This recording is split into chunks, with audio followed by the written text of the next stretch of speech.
세상 모든 사람들은 섬기는 것이 있습니다. 근데 이 섬기는 것을 다르게 이야기하면 고개를 숙인다 이렇게 말할 수 있습니다. 근데 이 섬김의 대상, 그 고개를 숙이는 것은 무엇이냐면 힘의 원리라는 거죠. 나보다 힘이 세면 고개를 숙이는 겁니다. 근데 그 가장 힘이 세다고 느끼는 것이 있죠. 사람들마다, 모든 인류마다 힘이 너무 세다라는 이제 섬김의 대상을 뭐라고 말하냐면 신이다 이렇게 말합니다. 신적인 존재, 신은 인간이 어떻게 알 수 없는 존재라고 생각하는 것입니다. 그런데 그 신적인 존재 앞에 행하는 모든 행위를 종교마다 예배라 이렇게 이야기합니다. 기독교만 가지고 있는 것을 예배라 이렇게 말하는 것이 아니라 그 자체가 이제 섬김의 대상을 향해서 자기의 모든 따르겠다는 고백을 예배라 이렇게 말하는데, 그 모든 예배 가운데서 그 세상이 갖는 예배는 상하 복종의 관계입니다. 명령하면 지켜야 되는 것입니다. 무속인이든 어떤 종교든 그 신적인 존재가 명령하는 것을 지키는 것이고, 사람은 그것을 깨달아 자기 몸을 다스려 가는 것이 이 신적인 존재 앞에서의 모습입니다. 근데 기독교는 상하 복종의 관계가 아니라 상하의 관계는 맞지만 대화의 관계라는 겁니다. 하나님 말씀하시고 따라라, 제가 따를까요? 아니면 하나님 제가 이것을 하고 싶은데 할까요? 해라.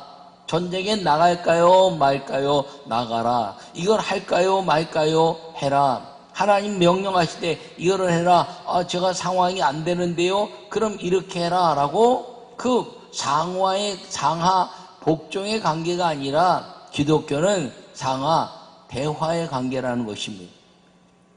이것의 차이는 무엇이냐면 상하 복종의 관계는 죽은 신이요, 상하 대화의 관계는 살아있는 신적 요소라는 것을 여러분 기억하기를 간절히 바랍니다. 그러므로 기독교는 이래 말씀합니다. 너희는 내게 부르짖으라, 나는 내게 응답하겠다 이렇게 말합니다. 어떤 종교에서도 너희는 내게 말하라, 내가 응답하겠다라고 말하는 종교는 없습니다. 오직 살아계신 여호와 하나님을 섬기는 이 기독교에서 너희는 내게 부르짖으라, 너희는 나를 찾으라, 너희는 내게 모든 것들을 구하라, 내가 응답할 것이라는 상하 대화의 관계 역사를 보여주고 있는 걸 기억하기를 간절히 바랍니다.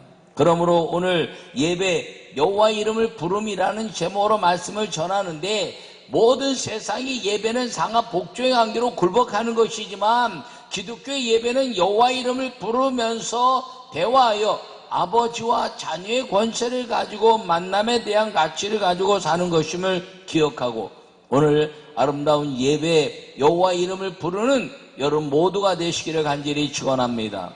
요약의 말씀을 함께 읽겠습니다. 세상에는 예배라는 행위가 많이 있습니다. 부름의 대상도 다른 많은 종교도 있습니다. 그러나 진정한 예배는 창조주를 부르는 것인데 여호와의 이름을 부르는 것입니다. 할렐루야. 인간의 심성 속에서는 하나님을 찾는 마음이 있습니다.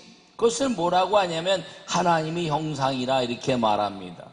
우리가 죄 때문에 하나님의 형상을 잃어버리고 나서 우리 속에 있는 하나님의 형상을 자꾸 찾고 싶은 마음 때문에 신적인 존재를 찾는데, 어떤 사람들은 태양을 신이라 만들고 달을 신이라 만들고 별을 신이라 만들고 큰 나무를 신이라 만들고 자기보다 힘이 좀 있어지는 것을 신이라 말합니다.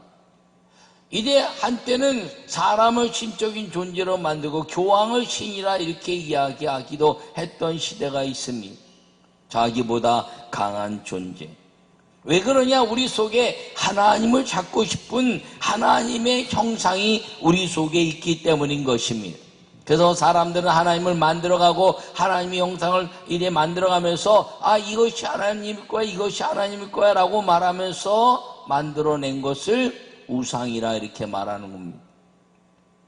우상을 하나님으로 섬기는 것은 이제 하나님을 배역하는 것입니다. 예배는 상하 대화의 관계라고 했습니다. 상하 복종은 굴복을 의미하지만 상하 대화는 행복을 의미하는 것임을 기억하기를 바랍니다. 그래서 예배는 행복이라는 것을 잊지 말기를 바랍니다. 첫 번째 말씀을 함께 읽겠습니다. 예배는 장소가 아니라 진정성입니다. 할렐루야. 오늘 본문에 아담이 다시 자기 아내와 동침하며 그가 아들을 낳아 그의 이름을 셋이라 하였으니 이는 하나님이 내게 가인을 죽인 아벨 대신에 다른 씨를 주셨다 하매니. 할렐루야. 오늘 이 창세기 4장은 아벨과 가인의 예배에 관한 이야기를 하고 있는 것입니다. 가인과 아벨이 예배를 드렸습니다. 그런데 가인의 예배는 받지 않고 아벨의 예배는 받았습니다. 가인의 그 제사는 받지 않고 아벨의 제사를 받은 이유는 무엇이냐면 진정성이라는 거죠. 하나님의 말씀의 진정성을 가지고 그대로 행했느냐 아니면 자기 마음대로 행했느냐는 것입니다. 여호와의 부르심이 없는 예배, 그리고 그 여호와의 부르심이 없는 예배는 가인의 예배요, 여호와의 부르심이 있는 예배는 아벨의 예배라는 것입니다. 이것의 차이는 무엇일까요? 여호와의 이름을 부르는 거룩한 예배가 되었느냐 아니면 자기 생각에 의해서 예배하는 그 예배가 되었느냐의 차이라는 것을 기억하기를 바랍니다. 가인은 농사하는 자였고 아벨은 양치는 자였습니다. 곡물을 드리거나 양을 드리는 제물의 차이가 예배를 받은 것과 안 받은 것의 차이가 아니라 순종의 진정성이 있느냐 하는 것을 말씀하고 있는 것입니다. 이 진정성을 잃어버렸기 때문에 가인은 아벨의 제사를 받으시는 하나님을 원망해서 아벨을 쳐 죽였는데 그 아벨을 죽인 사건은 동생을 죽인 사건이 아니라 자기 마음속에 있는 하나님을 죽인 사건과 마찬가지라는 거죠. 내 속에 하나님을 죽여버리는 겁니다. 왜요? 하나님이 자기의 말을 듣지 않았다 이렇게 생각하기 때문인 것입니다. 여러분, 예배는 여호와 이름을 부르는 것인데 가인은 그 위에 여호와 이름을 부르지 않습니다. 그리고 아벨이 죽고 나서 셋이 태어나고 그리고 이제 에노스가 날 때까지 이 여호와 이름을 다 잊어버리고 살아갑니다. 왜냐하면 예배의 진정성을 잃어버렸기 때문인 것입니다. 요한복음 4장에와 비슷한 이제 내용을 이야기하고 있습니다. 사마리아 그 수가성에 예수님이 찾아오셔서 그 여인에게 말합니다. 내게 물을 좀 주라. 그리고 내가 누군지를 알았으면 내게 생수를 구하였을 터인데 라고 말합니다. 당신은 선지자군요. 이렇게 이야기하면서 그가 묻는 것이, 그 메시아가 오시면 이곳 사마리아 그리심 산에서 예배한다고 우리는 말하는데 예루살렘에 있는 유대인들은 메시아가 오시면 예루살렘에서 예배할 것을 말합니다. 메시아가 오시면 당신은 선지자처럼 보이니까 이곳에서 예배합니까? 예루살렘에서 예배합니까? 라고 묻습니다. 그때 예수님 말씀하시기를 예배는 장소가 아니라는 것이죠. 이것도 아니고 예루살렘도 아니고 오직 하나님은 영이시니 신령과 진정으로 예배하라. 할렐루야. 예배는 진정성이라는 것입니다. 예배는 어떤 장소가 아니라 진정성이라는 것입니다. 예배는 장소가 아니라 이 진정성을 통해서 하나님을 만나는 행복이 있는 것이어야 진짜 예배라는 것입니다. 광야를 지나면서 이스라엘 백성들은 성막을 만드신 하나님께 예배했습니다. 그 예배를 통해서 이스라엘 백성들은 하나님께 진정으로 예배하고 그들이 옮기는 곳곳마다 어디든지 진정으로 예배하는 것이 예배의 장소가 되었고 하나님 여호와를 만나는 장소가 되었다는 것입니다.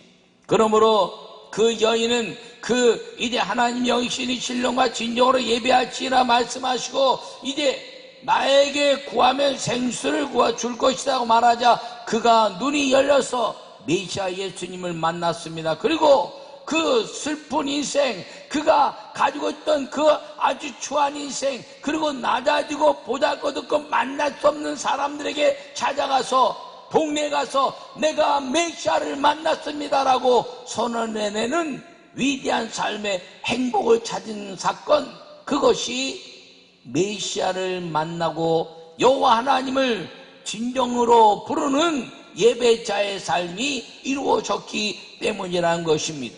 예배는 형식이 아니라 진정과 신령과 진정으로 예배하는 은혜라는 것을 기억하기를 간절히 축원합니다. 그것을 통해서 얻어지는 것이 행복이라는 거죠. 여러분, 행복은 무엇인가요? 우리 안에 어둠이 사라지는 것입니다. 두려움이 사라지는 것입니다. 이제 모든 원망과 시기와 질투가 사라지는 것입니다. 행복은 내 안에서 하나님의 영이 임해서 어두움이 물러가고, 그리고 슬픔이 물러가고, 아름다운 빛이 임해서 내 속에 하나님의 창조된 형상들이 회복해내는 것, 그것이 행복인 것을 기억하기를 축원합니다. 그래서 창세기에 말씀하시기를 이제 하나님이 태초에 천지를 창조하시고 혼돈과 공허가 맥히품이 있었던데 이제 빛이 있으나 아침에 빛이 있는 순간에 어둠과 혼돈과 공허는 물러가고 그 빛으로 말미암아 모든 하나님 만든 창조 역사가 회복되면서 행복한 빛이 사람 속에 들어왔고 이 땅에 들어왔으며 그 여호와를 부르는 사람, 여호와 이름을 부르는 사람들마다 행복이 무엇인가를 알게 하신 에덴의 역사가 이루어졌다는 것입니다. 그러므로 여호와 이름을 부르는 예배자, 여호와 이름을 부르는 진정한 예배의 삶을 이루는 사람들은 어느 곳에 있든지 나는 행복한 사람입니다, 나는 행복을 경험한 사람입니다 라고 이야기하는 믿음의 예배자가 된다는 사실을 기억하기를 간절히 축원합니다.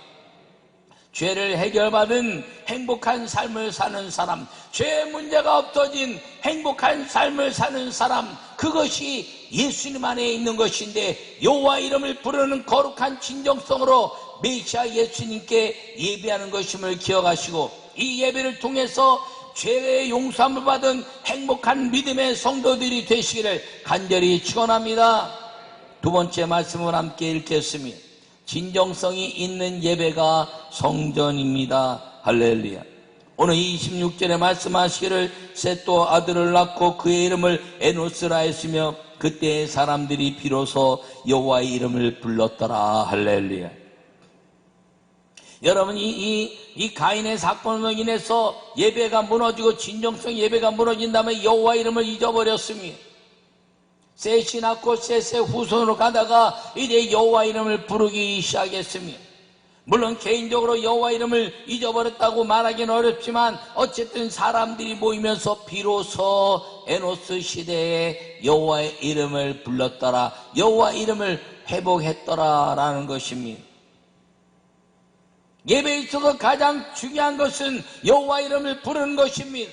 여러분, 세상에 많은 아버지들이 있습니다. 아버지 다 부르지만 자기 이 아버지의 이름을 부르는 사람만이 진정한 그 이름의 자녀가 될 수 있는 것입니다. 진정성 있는 예배, 이것이 아름다운 것인데 사람들이 모였다는 것이죠. 개인이 진정성으로 예배하는 것입니다. 개인이 진정성으로 이제 하나님께 예배하다가 신령과 진정으로 예배하다가 그 진정성 있는 사람들이 모이면서 드려지는 여호와 이름을 부르는 장소가 성전이라는 것입니다.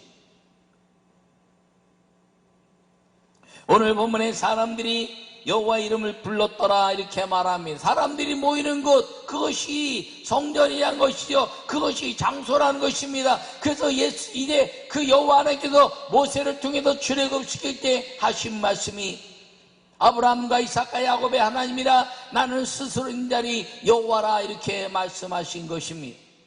잊어버렸던 400년의 역사를 통해서 아브라함에게 말씀하신 여호와 하나님이 그 400년의 종사를 통해서 아브라함과 이삭과 야곱의 하나님은 이제 그 백성들이 알고 있었지만 여호와 이름을 잊어버린 그 백성들에게 모세를 통해서 나는 스스로 있는 자니 아브라함과 이삭과 야곱에게 나타났던 여호와니 너는 가서 스스로 있는 나 여호와를 알릴지어다라고 말씀하신 것입니다.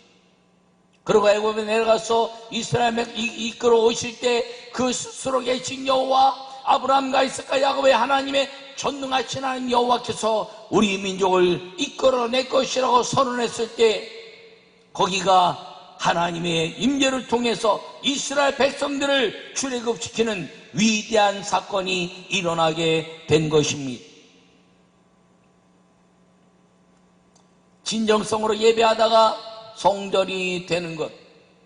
여러분, 아브라함이 진정으로 예배했지요. 아브라함의 가족들이 진정으로 예배했습니다. 그리고 아브라함이 이삭을 데려다가 모리아산에서 그 순종의 진정성으로 자기 자녀를 번제물로 드리는 예배를 통해서 하나님의 거룩한 임재가 그들 가운데 나타난 것입니다. 이제야 내가 나를 여호와로 아는구나, 이제야 내가 나를 경외하는 줄 아는구나라고 선언하신 그 개인의 진정성이 먼 훗날에 예루살렘에 돌아가고, 그리고 모리아산에 솔로몬의 성전이 세워지는 하나님의 아름다운 진정성이 사람들이 모이기 시작하면서 성전이 되었다는 것입니다. 오늘날 많은 교회들이 있습니다. 많은 교회들을 성전이라 말합니다. 그 성전에 사람이 모이지 않으면 그때부터는 성전이라 말하지 않습니다. 어떤 사람이 모이나요? 예배를 통한 하나님 여호와를 진정성으로 가지고 예배하는 자, 그 이름을, 여호와 이름을 부르는 자들이 모인 곳이 성전이라는 곳입니다. 이제는 하나님이 부르신 곳을 놔두고 예루살렘이 가서 예배를 드리는 부르신 곳에서의 역사가 아니라, 이제는 부름받은 진정성을 가진 사람들이 모여서 예배하는 것이 하나님의 성전이 되게 하심으로 말미암아 전 세계 건물마다 교회가 되게 하시고 성전이 되게 하셨으며, 우리 대한민국도 6만의 교회들이 하나님께 진정으로 예배하는 예배의 성전이 됐다는 사실을 기억하기를 간절히 축원합니다. 그 성전의 아름다운 주인공, 그것이 진정성 있게 예배하는 내가 되어야 한다는 것을 잊지 않기를 간절히 축원합니다.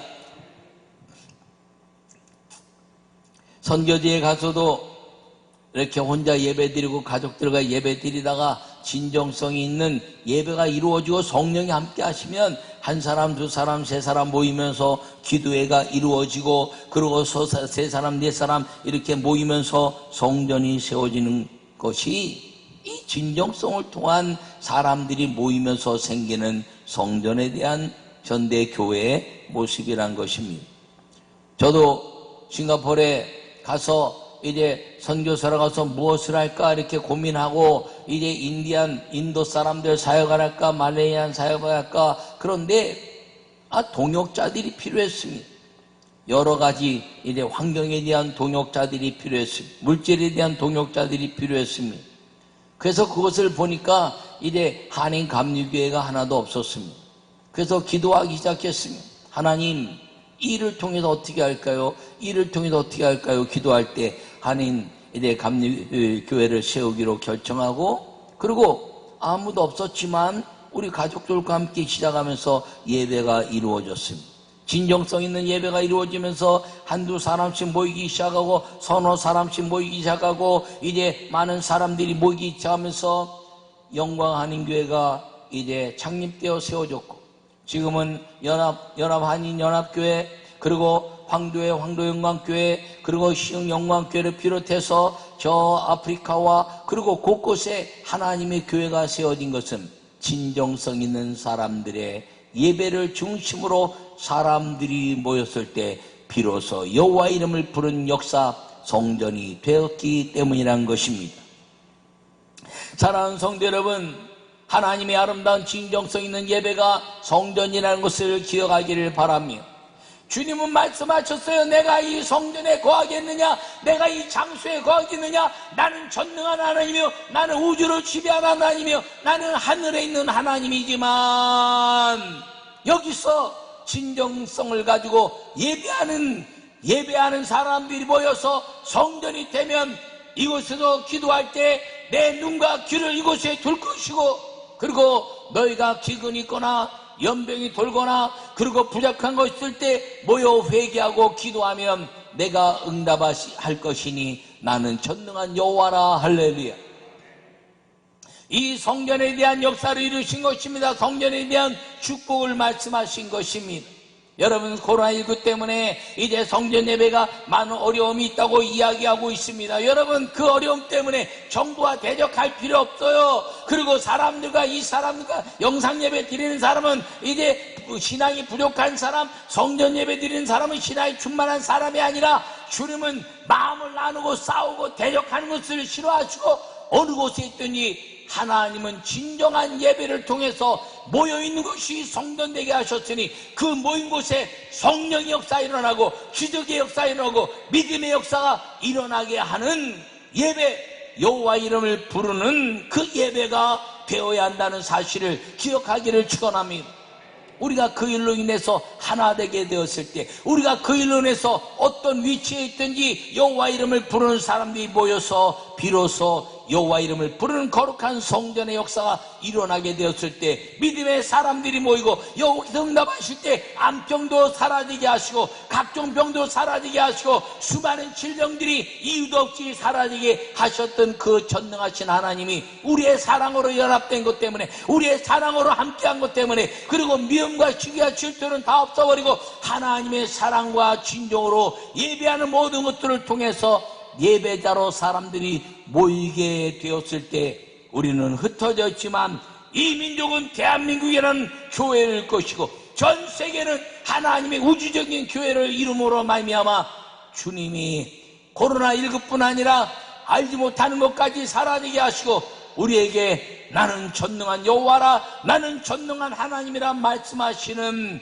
생수의 이제 아름다운 역사, 행복한 삶을 외치게 하는 내가 메시아를 만났다는 은혜를 곳곳에서 있는 곳에서 진정성으로 예배하는 사람들을 통해서 모인 성전을 통해서 하나님이 우리에게 반드시 그 행복에 대한 가치를 주실 것을 믿으시기를 간절히 축원합니다.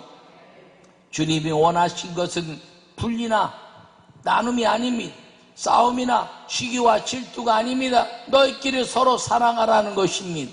하나님은 사랑의 전도의 대상들을 사랑해야 되고 우리의 믿음의 사람들끼리 사랑해야 되고 너희를 가르치는 자를 더 존귀히 여기고 온통 주님은 하나 되라고 말합니다. 잃어버린 하나님의 형상을 가진 사람들을 불러서 진정성 있는 예배자로 만들고 그들과 함께한 우리가 이제 하나님의 진정성 있는 예배가 되는 성전이 되게 하는 것, 이것이 하나님의 역사라는 것을 기억하기를 간절히 축원합니다. 그러므로 우리가 믿음으로 살아야 됩니다. 저 예루살렘이 살아있는 예루살렘이 성전이 아니라 지금 곳곳에 흩어져 있는 하나님의 역사, 저 북한의 지하교에 있는 성전의 역사, 저 러시아의 알지 못한 곳에서 예배하는 사람들, 저 동남아시아의 다중교 속에서 슬픔과 고통과 이제 아픔을 이겨내면서 예배하는 사람들 뿐 아니라 코로나19로 인해서 흩어져 있는 수많은 사람들 가운데 이제 예배하는 모든 곳곳마다 하나님은 나는 전능한 하나님이라 너희가 나 여호와의 이름을 부를지어다라고 말씀하시고 그 예배 여호와를 부르는 사람들마다 그 예배를 받으시고 주님은 이 우리 영광교회 그리고 우리를 통한 기독교에 대한 감리교회 그리고 이 대한민국의 교회 그리고 전 세계를 인류의 하나의 십자가로 세우시고 예루살렘 땅의 성전이 아니라 이 우주가 하나님의 성전임을 선포해내는 그 믿음 안에서 예배 여호와 이름을 부르는 거룩한 예배의 삶을 사는 우리 모두가 되시기를 간절히 축원합니다. 그렇게 되기만 하면 우리는 이 진정성 예배를 통해서 상하 대화의 관계를 통해서 너희는 내게 부르지라 그러면 내가 내게 응답하고 크고 비밀한 것을 내게 말하리라 말씀하신 주님께서 우리가 부르짖었더니 주님이 우리와 함께 하실 것이고 내가 세상 끝내까지 함께 할 것이며 내가 너와 영원토록 함께 할 것이라는 성령의 임재를 통해서 나는 행복해요 그 사랑 받았으니 이 사랑을 받는 것임을 기억하기를 바랍니다. 여러분 저보다 다 찬양 잘하니까 이번 주간에는 이제 쉬면서 찬양 많이 하시기를 바랍니다. 아멘이에요. 여러분 이 부르짖는 기도 그걸 통해서 하나님과 거룩한 상하 복종에 간 게 아니라 아버지 그래 내가 여기 있다. 여호와 하나님 그래 말해라. 주님 찬양합니다. 그래 알았어. 메시아를 만났습니다. 그렇구나. 내 속에 행복이 있구나 라고 말씀하시는 예배, 그 예배가 여호와 이름을 부르는 것임을 기억하시고 행복을 마음껏 누리는 예수 그리스도를 인하여 여호와 하나님을 마음껏 부르는 기도의 아름다운 응답자, 그리고 주님과 영광을 돌려내는 축복의 성도들이 되시기를 간절히 축원합니다.